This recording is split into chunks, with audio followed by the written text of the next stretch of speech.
Nu, god morgen. Nu zijn we in zondag schon. Wir freuen uns, dass wir unseren Thema von Feriensonntag wieder schaffen.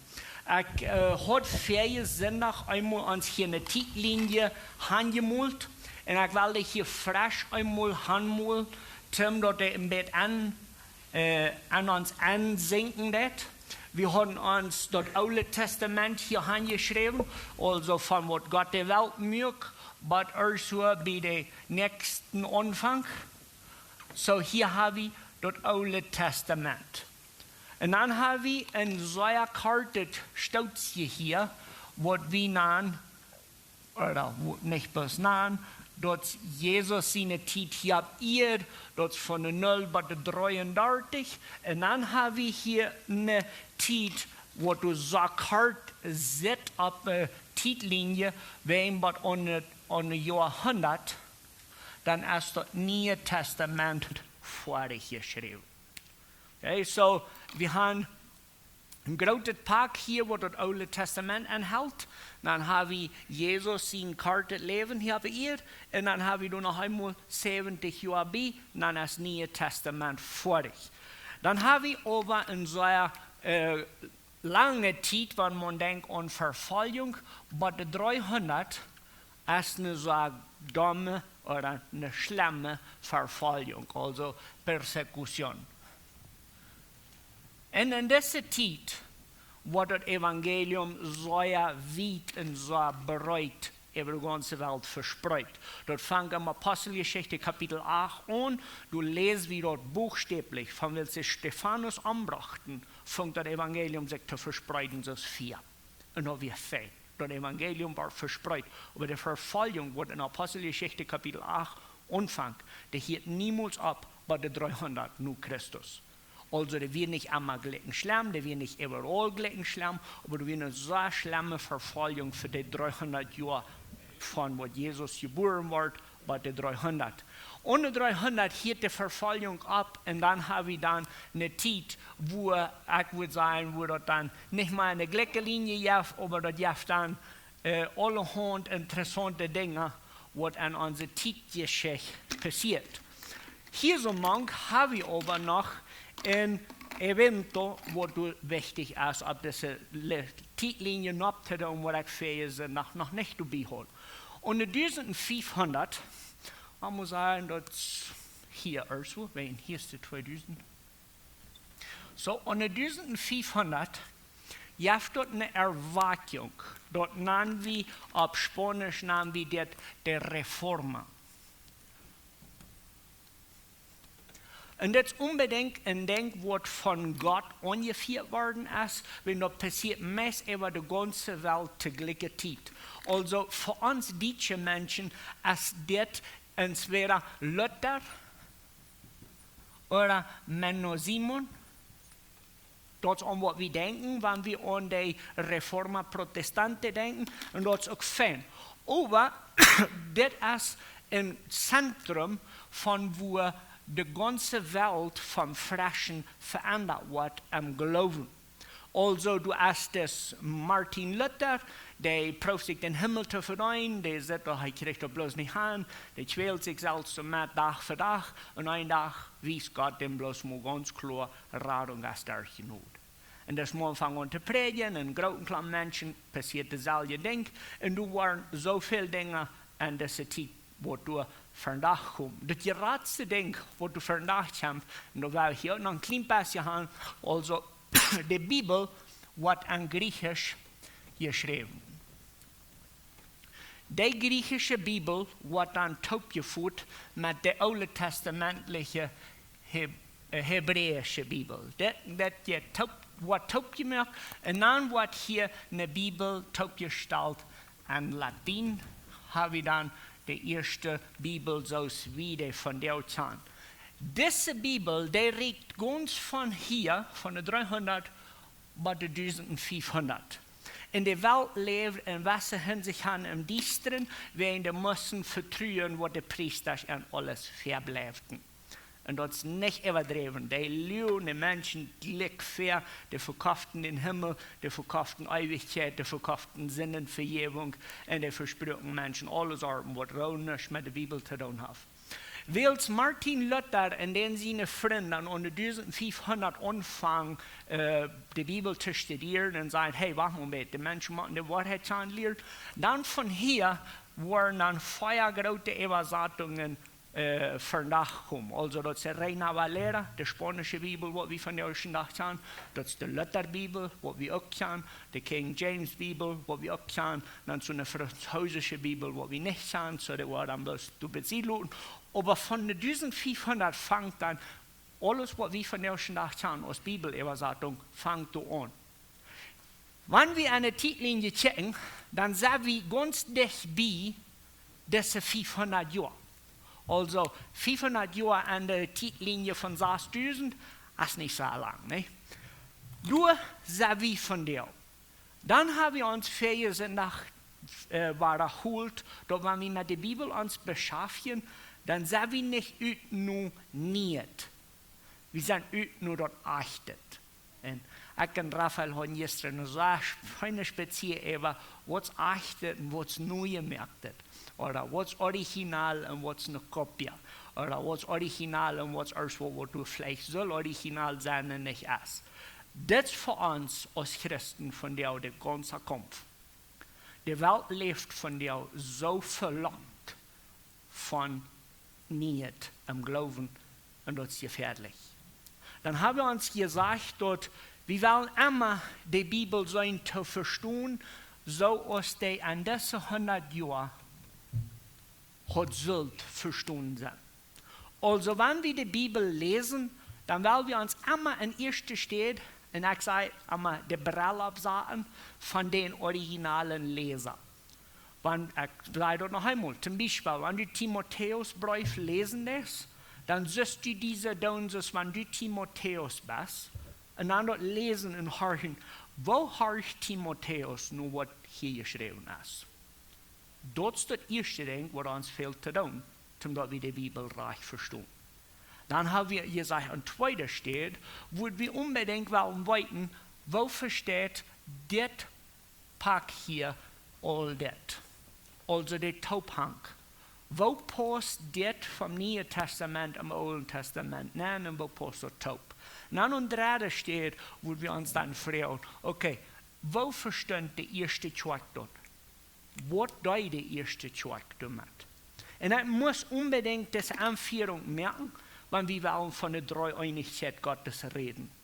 Wir können nicht gleichzeitig die Bibel anpacken und sagen, nu warum muss es das oder das. Besonders nicht an so ein Ding, was empfindlich ist. So, ich will mit Ihnen beten und dann werden wir nennen an unseren Thema von dir. Vor dem Himmel, Dankeschön für diesen Scheinmorgen, Dankeschön, dass wir uns frisch mit dem Wort beschäftigen können. Und wir beten, dass der Erkenntnis von dem Wort wird uns überschälen und bedeuten, so ist das Wort dort mehr hat. Wir beten, dass wir möchten gefällt werden von den Heiligen Jesus und dass dein Wort möchte sich zu uns offenbaren, so als du dort was hast. Bitte, sieh mit uns und bewahre uns für Dinge arg verstehen. Da beten wir in Jesus Namen. Amen. So gut. So, nu sind wir heute von der Dreieinigkeit Gottes lernen. An uns Glaubensbekenntnis habe ich ganz klar abgeschrieben, dass wir glauben an die Dreieinigkeit Gottes. Wir glauben an Gott den Vater, Gott den Sohn und Gott den Heiligen Geist. Wie, und ich soll vielleicht sagen, sie abgewaschen, bloß mit, dass alle Menschen sagen zu mir, Christen glauben an die Dreieinigkeit. Punkt. Das ist alles, was ich von der Erklärung von klein und mitgeschrieben habe. Dann soll ich mir alles Ewigkeit selbst deutlich merken. Und wenn ich verantwortlich sie von Lehrens, will ich mich von der Zeit nehmen, zum Himmel mit schaffen. Und ich würde gleich am Alten Testament anfangen. Das erste Ding, was die Frau meist immer ist und wo das immer gleich wird, ist, wenn wir unseren Glauben an die Dreieinigkeit in Frau stellt, dann wird immer uns die Frau fragen, wo schafft dort, dort je sagen, je glauben bloß an einen Gott und wo ist das dann nicht mehr, sind oder nicht drei. Das Wort Dreieinigkeit ist ein Wort, das nicht in der Bibel vorkommt. Das Wort Trinidad oder Dios Trino oder auf Plattdeutsch, wo wir sagen Dreieinigkeit, das Wort ist bloß ein Wort, das Luther und 300 oder durch dich bei ist vandaag gekommen, um uns proben ein Wort zu finden, wo wir das beschreiben. Ich würde aber vergleichen, dass wir das Wort Trinidad nur ein Stückchen zu sehen lassen und uns bloß an der Bibel nennen und sagen, was finden wir durch. So den ersten Text, was wir wollen lesen, den finden wir in 5. Mose, Kapitel 6, Vers 4. Wer will den da mal lesen? 5. Mose, Kapitel 6, Vers 4. Horcht, je Israeliten, der Herr und der Herr allein ist uns Gott. Sehr gut. Die spanische Übersetzung würde sagen, nuestro Dios uno es. Okay? So, die ganze Judäe fährt los, und ich war hier im Alten Testament anfangen, ein Gott. Un Dios. Wir wollen uns Charakter des Judäe, Jesaja 45, Vers 5 lesen. Jesaja 45, Vers 5.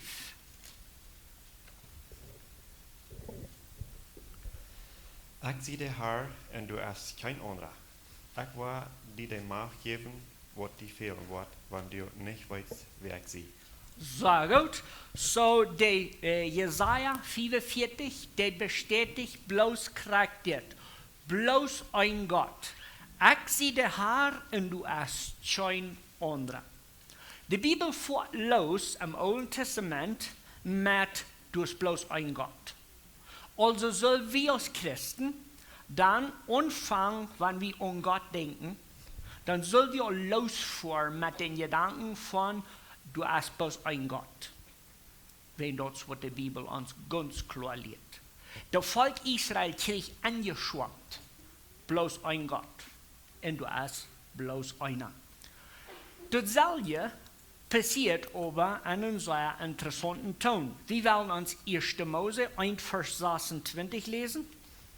1. Mose 1, Vers 26. En dan zegt God, wel wie Menschen meer aan, die zo als wie zijn in ons lichten.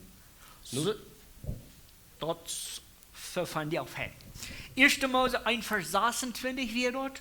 Und dann sagt dort du, und dann seht Gott, dort, und hier war mit mir so, dass wir in der Schule sind, und dann seht Gott, dort Singular, dort ist bloß einer, nicht? Dann redet du wieder, und dann sagt er, weil wie. Also Gott gibt sich selbst den Namen von mehr als einer. Plural. Das ist ein sehr interessanter Ding, wenn ihr wollt, schreibt ihr das Vers ab und beobachtet in alle verschiedensten Bibeln, was ihr findet. Hochdeutsch, Spanisch, Englisch, lest mal und dürft mal nennen. Wo interessant das ist, dass Moses an sein erstes Buch, an den ersten Kapitel, verteilt Moses uns die Geschichte. Dann sagt Gott, das ist ein Gott.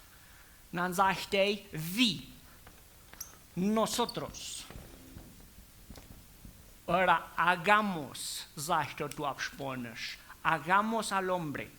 Und dann sagt er aber nicht bloß, wie wollen Menschen merken, die wollen dann noch so merken als Wort. Dort sagt er nicht, mich leugnen.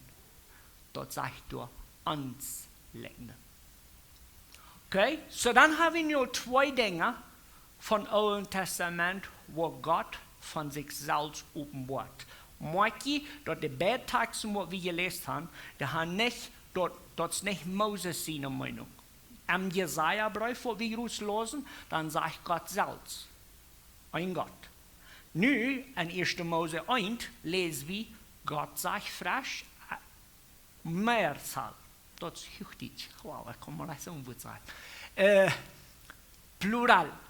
Mehr als einer, und dort ist derselbe Gott, wo du redest. Wir wollen in 1. Mose 3, Vers 22 lesen.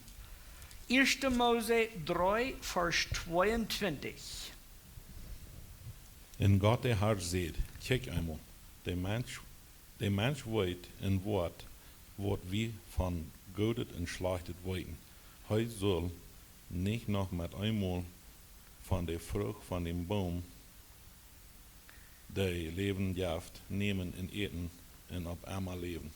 So gut, so wenn ihr schnell gehört habt, hier ist ein sehr interessantes Ding. Dort sagt du, in Gott der Herr seht, Gott stellt sich vor als ein Gott.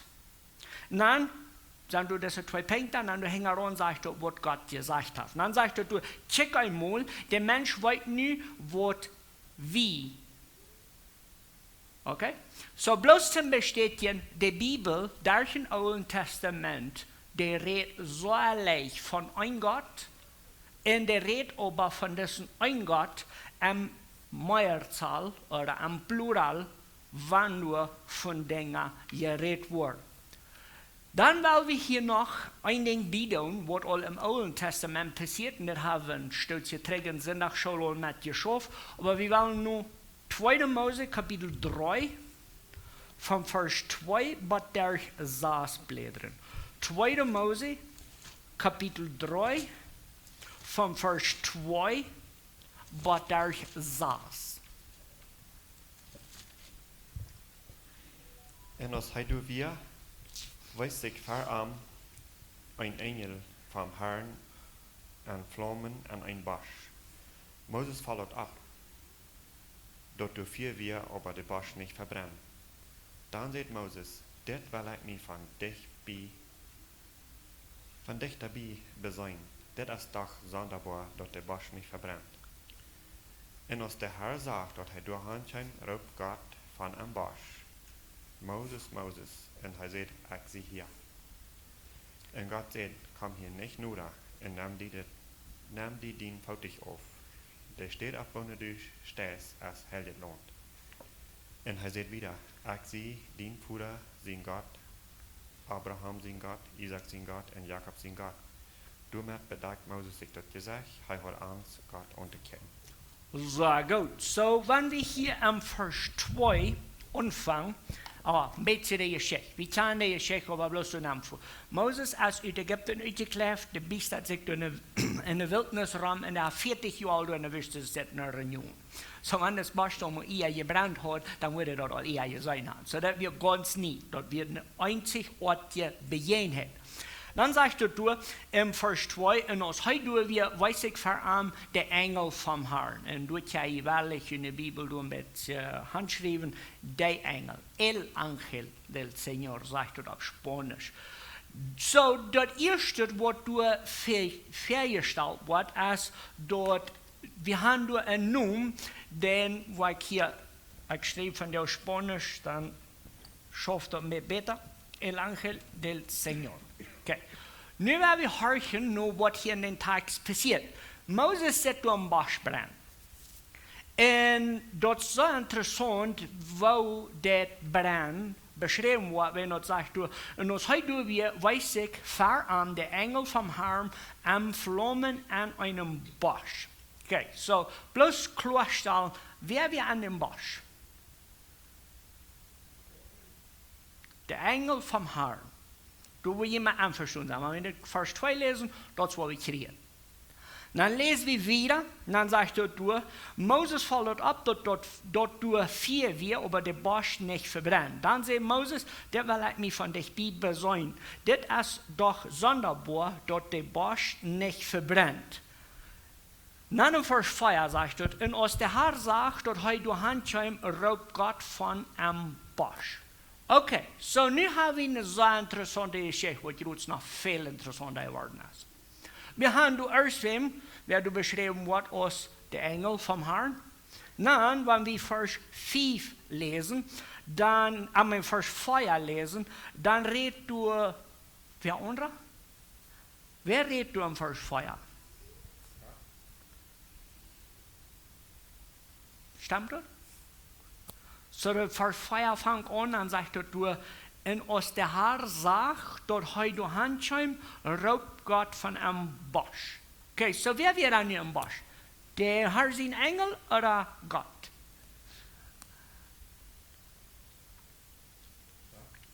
Gott, okay? Muy bien, so wie wir das wieder lesen. Dann sagt du noch klar, was Gott dann gesagt hat. Und Gott sagt, komm hier nicht nur und nimm den Foto auf. Der steht da, wo du stehst, als heilig lohnt. Und heute sagt wieder, ich sehe den Vater, sein Gott, Abraham sein Gott, Isaac sein Gott und Jakob sein Gott. Damit bedacht Moses sich dort gesagt, er hat Angst, Gott anzuchecken. So hier passiert was so ganz Besonderes. Und ich würde je merken, wenn die nicht sind, schon gecheckt haben von Jesus, der im Alten Testament, die sind auf unserem Kanal der YouTube, checken da an, vielleicht auch zur Erinnerung. Aber das ist wichtig, dass wir uns lernen, dort jedes Mal, wenn im Alten Testament von El Ángel del Señor oder der Herr sein Engel geredet wird, dann mal wieder noch spitz merken, wenn das passiert wird. Ganz Besonderes. Du hast erst was so was als Mensch ist, aber was erst wie ein jedes Mal, wo das Verdacht kommt, mit Gott Glück getragen. Kriegst es in diesen Tags. Dort sagt du, der Engel vom Herrn wie ein Bosch, und dann will sie schlechte Engel, und dann redet Gott mit Moses. So, der redet mit Moses. Und ich will dort bloß erwähnen, dass wir weiten dort, Gott kann te leeren, als met mij als bloß sein, ich kann Gott. Die Bibel ist wirklich spannend, wenn wir uns dort anschauen. Dann wollen wir uns hier noch Jesaja 63, Vers 10 lesen. Und da würde ich mich gleich mal hier dort abschreiben. Jesaja 63 ist ein sehr besonderer Kapitel, was vom Heiligen Jesus anbelangt. Im Alten Testament. So Jesaja 63, weil wir durch Vers 10 lesen. Aber sei wir gegen an und haben du mit sein Helden Jes gestarrt. Und so wird heu anfindlich und heu Kampf gegen an. Sehr gut. So Jesaja redet hier von der Zeit, als das Volk Israel durch die Wüste wandert. Und dann redet Gott dort, die Israeliten ja jeden unsinn. Die muss sagen, Nacken und Grenzen und all die Dinge, wo wir all schauen. Dort wir sind, aber dort wir erst wie nicht Gott jeden an. Das sagt du so am Verstehen. Aber sei wir jeden an und haben du mit seinen Heiligen Jes gestartet. Und so wird er anfindlich und er kämpft jeden an. Und dann dachten sie weiter, wo dort einmal was wir an den Herrn sind nach Moses. Also, das jeden Unsinn, dort wird hier so beschrieben in Jesaja 63 aus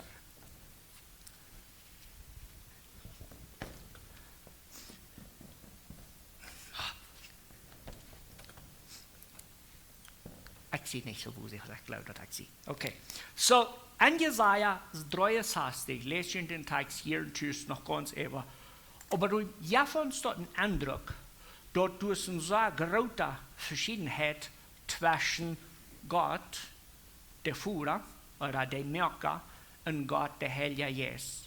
Und da wisst uns du, wo das Volk Israel jeden Unsinn, dort merkt den Heiligen Jesus traurig, oder bedrückt, oder ungeschmiert. Du sagst so viel verschiedenste Arten Wies, von wo der Prophet Jesaja dort bewiesen hat, dort Volk Israel jeden Unsinn, ja, die werden Gott jeden an, aber in Wirklichkeit werden den Heiligen Jesus jeden an in dieser Zeit. Und dort merkt die Geschichte sehr interessant.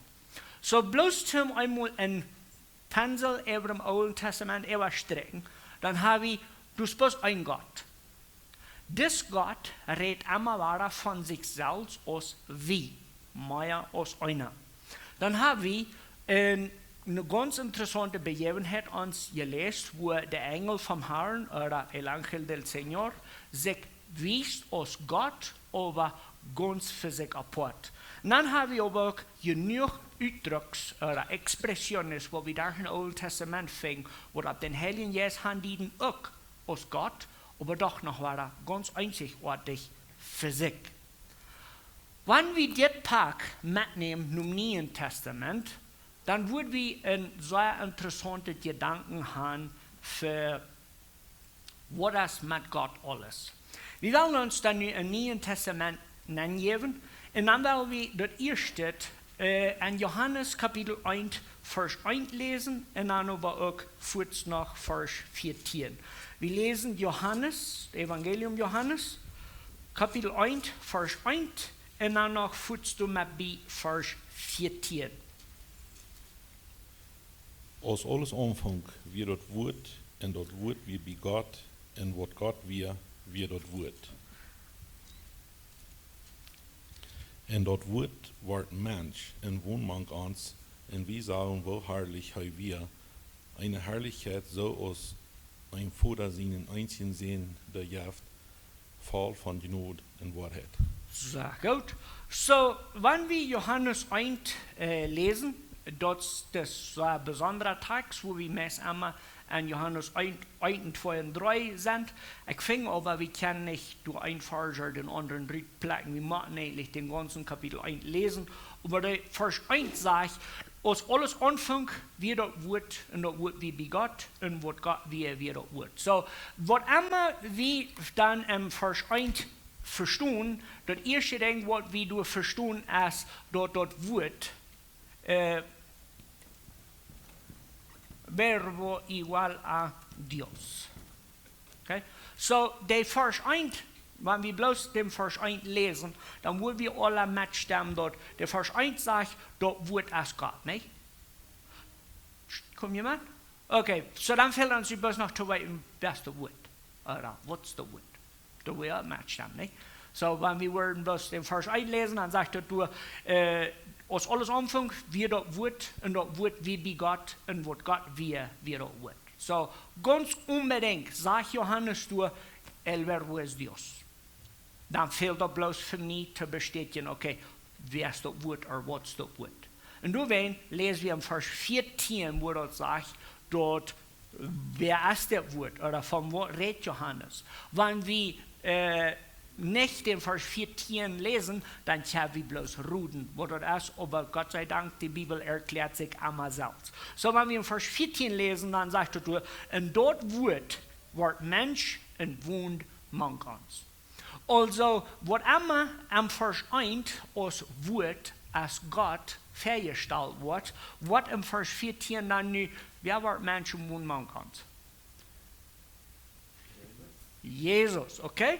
So, ganz unbedingt, als Johannes am Kapitel 1 umweg uns zu sagen, weißt du, Jesus wird dort und das Gott, wir haben wir was, aber der Gott, der dort wohnen wir, der tut sich selbst nicht zu Schuld. Der kommt rauf und der wohnt mit uns.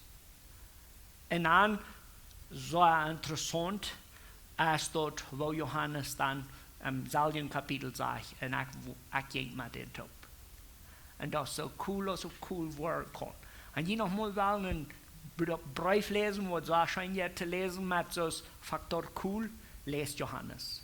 Johannes ist so grässlich demütig, der sagt, schau mal der sagt einmal bloß der Jünger oder so interessanten, wenn du von sich selbst nicht wird, mit Jesus tot gelebt haben.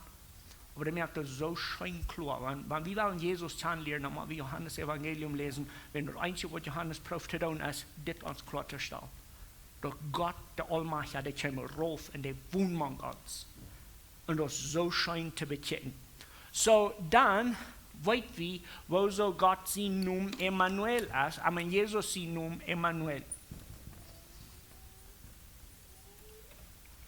Also, das prophetische Wort, der Name Emmanuel, wird im Alten Testament all geliefert, das meint bloß gleich dort. Gott mit uns. Dios con nosotros. Dann, weil wir im selben Johannesbrief bleiben, dann werden wir Johannes 20, Vers 28 lesen. Johannes, Kapitel 20, Vers 28.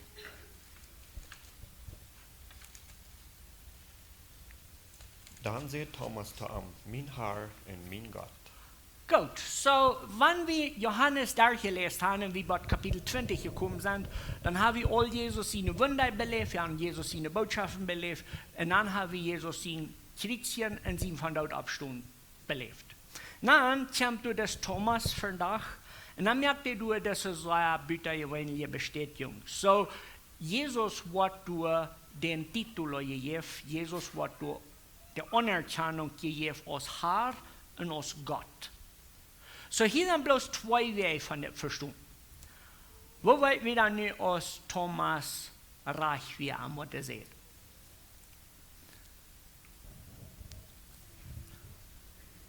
Können wir da einmal reich sein, was du sagst? Okay, ich will Ihnen von dir ein Rezept geben zum Bibellesen. Die Bibel sagt für ein erstes Wort, was wir machen prüfen. So zum Beispiel, und ich weiß, das soll ein Stückchen trägen, aber ich will mit mir top in Hiob. Hiob seine Freunde sagen, alle Sorgen von Gott, was nicht so ist. Aber das selbe Buch bestätigt dort, oder was Jutz gesagt hat, nicht, was er ist. Wenn wir Bibel lesen, dann machen wir einmal die Ohren spitzen und sonst ist es voll. Wenn Thomas seine Wied wie ein Arche war, das erste Ding, was passiert sein ist, Jesus wird zu denen gesagt haben, no, das stimmt nicht. Du lässt das. Oder ist das Blasphemando? Kommt ihr mit? So, wenn Thomas hier nu zu Jesus sagt, mein Herr und mein Gott, dann können wir dort prüfen, ob Jesus dann nu Gott ist oder nicht, am selben Satz. Jesus, wie immer, dries mit der Wahrheit, und er hat schon mal an seine Spazieren, als wir im Luten mit einer Anwahrheit bloß aufklappen. Dadurch weit wir, dort Jesus sagt du nicht zu ihm, oh, du hast es ganz arg zu holen. Jesus bestätigt dort einen so interessanten Weg. Jesus luft eine Wässerchen sich an Thomas in Glauben. Jesus sagte zu denen, Jesus sagt zu ihm, Thomas, du glaubst nu, willst du mir sein hast. Seilig sind die, die nicht sein und doch glauben. Der Glauben wird hier ganz klar beschrieben. Was ist der Glauben? Was hat Thomas Gerutz gesagt von wer ist Jesus? Herr und Gott. Okay? So der Glauben, was Jesus hier loben hat, mal für uns von der, wir haben Jesus nicht gesehen, und wenn wir an Jesus glauben, dann sind wir seilig. Aber das Glauben an Jesus ist nicht ein billiger Glauben. Das ist der Glauben, dass Jesus Gott ist. Das ist nicht so mal von ungefähr. Und auch gleich, wo das Neue Testament erst das Wort als Gott, und dann als Jesus das Wort, und dann weiß wie Jesus als Gott, das ist so super fein. Und dann fingen wir ganz klar ausgesprochen, Jesus als Gott, und Jesus bestätigt dort, als das reich und fein. Also, das Neue Testament fängt an mit Jesus als Gott. Dann war wir terugblädderen, nu 2. Mose 3, Vers 4. Du haben wir das Begebenheit, dass Moses soll noch einmal zurück nach Ägypten gehen, der soll die Menschen nur frei machen. Und dann fragt er, wer hat die geschickt? Wow, ich habe hier Exodus.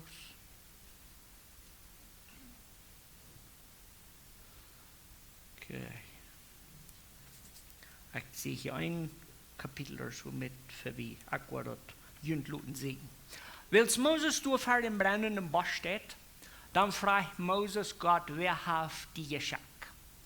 Und dann sagt Gott zu Moses, ego eini, also Josoi.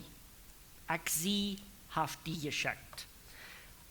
Den Verstehen zu sehen, dass du als wenn 2. Mose 3 oder 4 du als wo fängt wird. 3 Vers 14, Dankeschön, ja. 3 Vers 14. Ja, du bist noch eingeführt. Ja, wer will du lesen? 2. Mose 3, 14. En God zei te Moses, ik zie der ik zie. En hij zei, zo zoals du te de Israëlieten zei, ik zie, haft mij nu junt je schei. Okay, so ik wil hier zo bloos.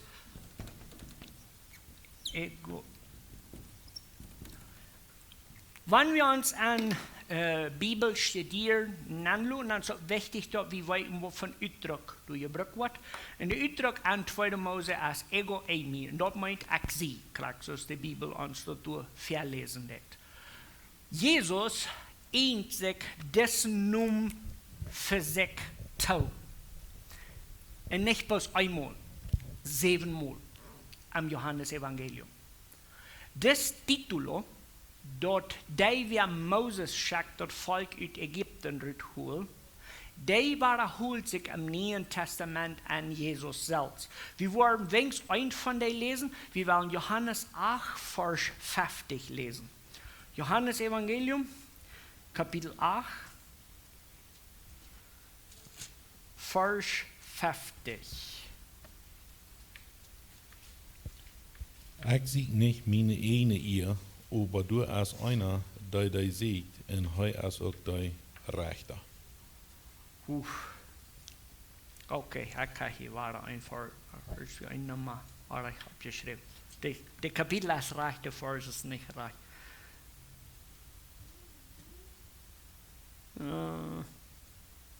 Ich war hier so vom Vers 48 anfangen zu lesen. Johannes 8, Vers 48 und wieder. Dann sind die Jünger zu ihm, sei wie nicht mehr reich, dass du ein Samariter bist und einen weisen Jes hast. Jesus sagt, ich habe keinen weisen Jes. Ich ehe meinen Bruder, aber je reden schlecht von mir. Ich sieg nicht meine Ehe, aber du als einer, der sieht. Und hij is ook der Rechter. Ich sage in der Wahrheit, wer meine Wort hält, wird ewig nicht den Tod sein. Dann sagen die Juden zu ihm, nu sei wie, dass du einen weisen Jes hast. Abraham und die Propheten sind gestorben und du sagst, wer mein Wort hält, wird den Tod niemals schmecken. Bist du gerade aus uns Vater Abraham wir, der starb und die Propheten sind auch gestorben? Was merkst du aus die selbst? Jesus sagt, wenn ich mich selbst ehe, ist meine Ehe nicht. Aber dort ist mein Vater, der mich ehrt, von dem je sagen, dort heu jün Gott ist. Und je kennen ihn nicht, aber ich kann ihn. Und wenn ich sagen würde, dort ich ihn nicht kann, dann würde ich lehen, so als je. Aber ich kann ihn und hol sein Wort. Jün Vater Abraham fragt sich dazu, dort heu meinen Tag sein soll, und heu sagt den in wir Frau. Dann sagen die Juden zu ihm, du bist noch nicht mal 50 Jahre alt und hast Abraham gesehen. Jesus sagt zu ihm, ich sage in der Wahrheit, euer Abraham wir, sie ich. Du ist der Vers. So, dann habe ich den ganzen Tag mitgekriegt. So, die Unterholung ist einmal klar, Jesus spaziert mit den Juden, und die Juden haben Abraham wahrscheinlich auch belässt, und dann sagt Jesus zu dir, ich kann Gott nicht, wenn man die Gott kann, dann will ich mich kann, so das war so ein Parallelo, Gott ist Jesus, aber dann du im Vers 58, dann sagt Jesus nicht, euer Abraham wir ich, du wenn hier sich dort mit von nicht in der Übersetzung, wenn wir wollen auf Spanisch sein, antes de Abraham fui yo, und das ist nicht, was du sagst. Dort sagst du, euer Abraham, wir, sie ich. Das Ausdruck, was Jesus zu den Juden sagt, als der Gott, wird jün Volk aus Ägypten geholt, der steht hier verjüht. Und dort ist ein ganzer Müll voll gesagt. Dann wird du bloß noch entweder Jesus als Gott, noch einmal du was, oder der schmiert uns hier an und führt uns hängende Licht. Unsere Titel so weiter ausgeklärt. Wir wollen noch einen Text lesen von der und nochmal dort gut sein. Wir wollen Markus Kapitel 2, Vers 5 bis 7 lesen. Markus 2, von Vers 5 bis 7.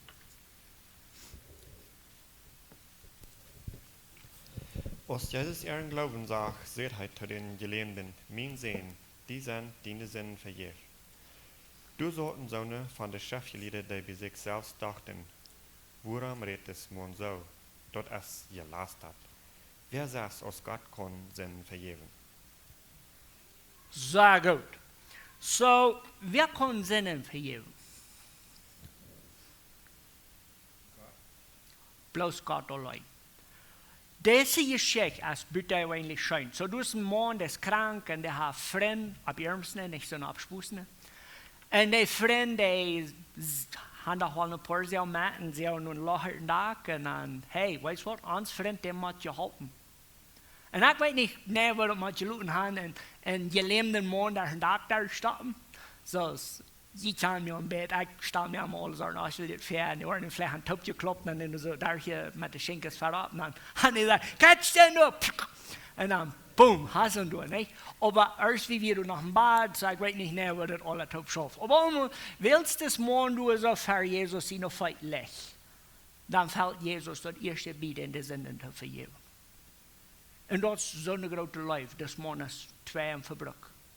Aber den sind Körper viel wirklich zu halten, den vielen Sünden zu vergeben. Und Jesus sagt zu dem Mann, deine Sünden, die sind weich.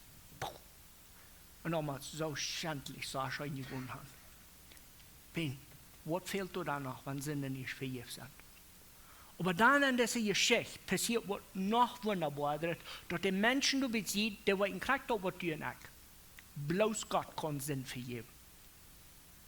Und dann fragen die sich die Frau, wo weißt du dich zu sein?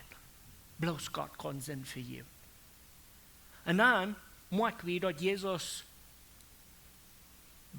mir jafte durch diese Evidenz. Und dann sagt er durch, dass jeder weiten, dass ich Sinnen vergeben kann, weil ich das Mann noch hier sind mehr. Und dann sagt Jesus zu den Jungen, hey, weißt du was, stu mal ab, sei wurde blessed. Und der Mann steht ab und der geht in die Stube raus. Und alle Menschen, die wir, die wissen, dass Gott veransteht. Und Frau. Wenn Jesus hat gesagt, deine Sünden die vergeben, und dass die dort weiten, dass ich kommen, weil das Mann nach hier zeigt. Und der deut. Wenn wir im Neuen Testament, was so bitte eigentlich werden beschrieben, dat so Jesus vergeef zijn gelijk. Ik zie zo dankbaar voor wat we van jou bezien hebben, becheckt hebben. Ik vraag me dan nu op de nächste zondag. We worden het even de nächste zondag bechecken. Ik wil opmerken dat we worden voor de ganze Part beten. God kan leren als deze volkommene Godheid. Dat is een zo gezonde denk, aber we beschaffen ons zoveel te weinig met. En ik wil ons opmerken dat we een verlangen hadden, Jesus, den Heiligen Geist und Gott den Führer kennenzulernen, auf einem persönlichen Staub. So dass, wenn wir die Bibel lesen, dass uns das Sinn merkt. Und dass wir uns sicher fühlen, mit was du angeht. So, Dankeschön für Mitmerken und Gottes Segen mit Jünd.